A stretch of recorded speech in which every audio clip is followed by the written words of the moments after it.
Hello friends, welcome back in once again our YouTube channel. आज हम जानेंगे कल्लन की राजतरंगिणी के बारे में, जो कश्मीर का इतिहास के लिए बड़ी ही पौराणिक पुस्तक मानी जाती है। तो चलिए वीडियो करते स्टार्ट। मैं लोकेंद्र करण। आज हम बात करेंगे कल्लन की राजतरंगिणी।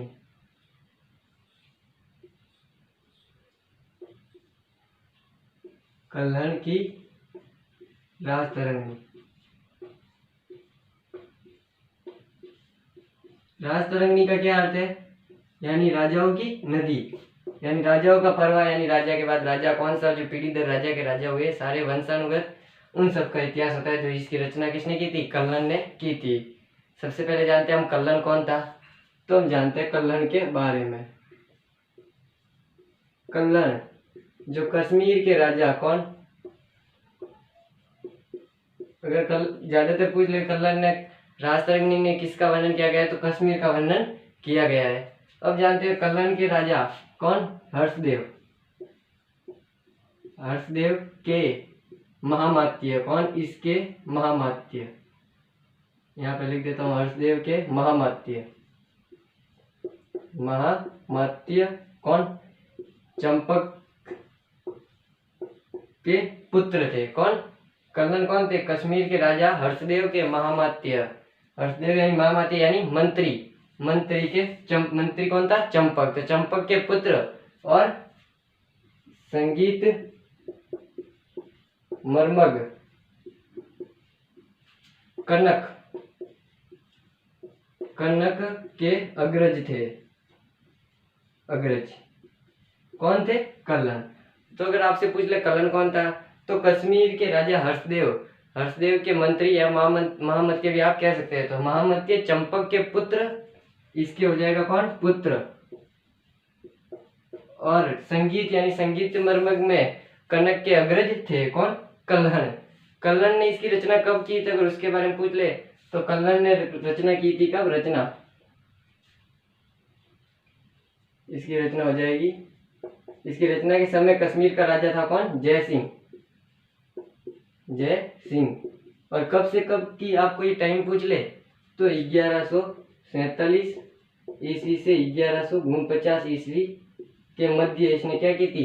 राजतरंगिणी की रचना की थी कल्लन ने। अब इसके बारे में जानते हैं कि इसके अंदर क्या है राजतरंगिणी के बारे में। तो चलिए अब वो देखते हैं।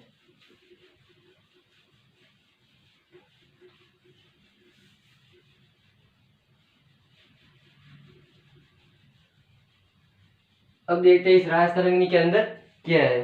तो इस राजतरंगिणी के अंदर क्या है? राजतरंगिणी का अर्थ मैंने आपको बता दिया, राजाओं की नदी या राजाओं का परवा, राजतरंगिणी। इसके अंदर क्या है? इसके अंदर 8 तरंग है।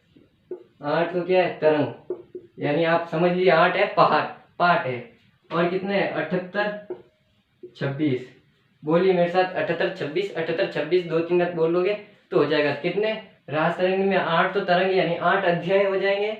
और 78 और 26 ये क्या? 78 26 श्लोक है। श्लोक किस भाषा में लिखे जाते हैं? संस्कृत। तो ये संस्कृत में लिखी हुई है। प्लस राजतरंगिणी भी अगर आपसे पूछ ले किस भाषा में लिखी गई है, तो संस्कृत भाषा में लिखी गई है। तो राजतरंगिणी की भाषा भी आपको हो जाएगी संस्कृत। इसके अंतर्गत 8 तरंग है, 78 26 श्लोक है।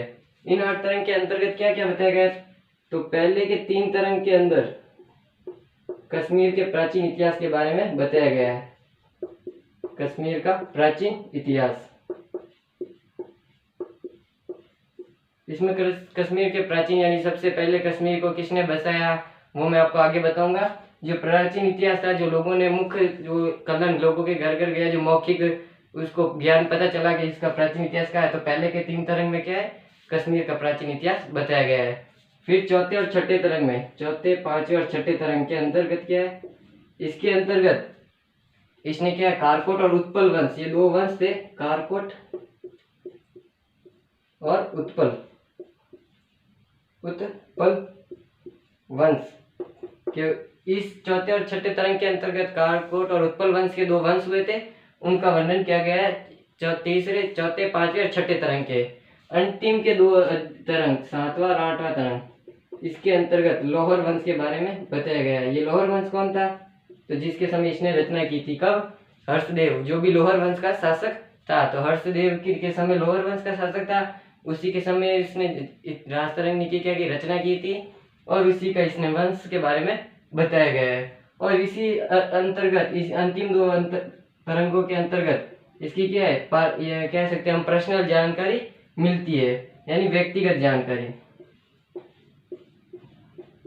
व्यक्तिगत जानकारी के कलन कौन था, तो ये हमें इस तरंगों को पढ़ने के बारे में पता चलता है 7वें और 8वें तरंग के बाद। तो ये थे 8 के 8 तरंग।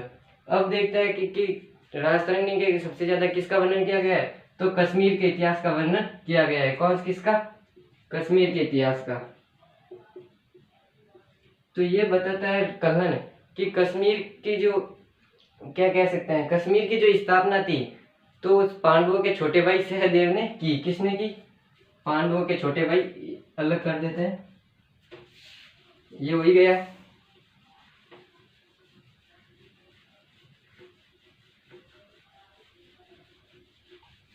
ये कहता है कि कश्मीर की स्थापना किसकी, कश्मीर की,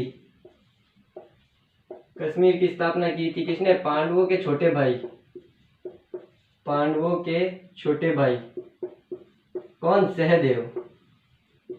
भाई सहदेव ने क्या है, कश्मीर को बसाया, यानी कश्मीर की स्थापना करने वाले थे सहदेव, इसने बसाया। कहते हैं इस समय जब इसने सहदेव ने कश्मीर को बसाया उस समय यहाँ पर कौन सा धर्म चल रहा था, वैदिक धर्म। वैदिक धर्म का क्या था यहाँ पर प्रचलन था। फिर 273 बीसी बिफोर क्राइस्ट यानी ईसा पूर्व, 273 ईसा पूर्व में यहाँ पर कौन सा बौद्ध धर्म का आगमन हुआ कश्मीर के अंतर्गत। अगर आपको पता है तो अशोक ने श्रीनगर भी अशोक ने बसाया। अशोक ने 2 नगर बसाए थे, कौन कौन से, अशोक जो जम्मू कश्मीर में श्रीनगर है, एक तो उसको अशोक ने बसाया अशोक श्रीनगर, और एक बसाया नेपाल के ललितपुर,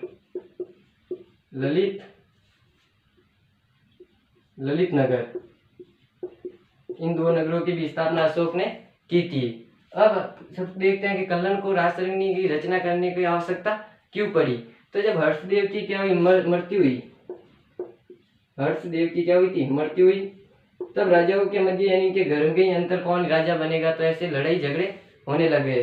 तो लड़ाई झगड़ों को देखते हुए कलन ने किसकी राजतरंगिणी रचना की कि आगे भी अगर ऐसी कोई आवश्यकता हो या युद्ध हो, गृहस्थ युद्ध, तो उनसे बचा जा सके। तो गृहस्थ युद्धों से बचने के लिए इसने क्या की, कलन ने राजतरंगिणी की रचना की। गृहस्थ युद्ध कब से कब तक मैंने बता दिया आपको, 1147 से 1149 ईस्वी के मध्य इसने इसकी रचना की थी। तो ये था कलन की राजतरंगिणी के बारे में, जिसमें हमने कलन के बारे में और इसकी राजतरंगिणी के बारे में पढ़ा। Thank you for watching this video अच्छी लगी तो लाइक करें, कमेंट करें, शेयर करें और चैनल को सब्सक्राइब करना ना भूलें।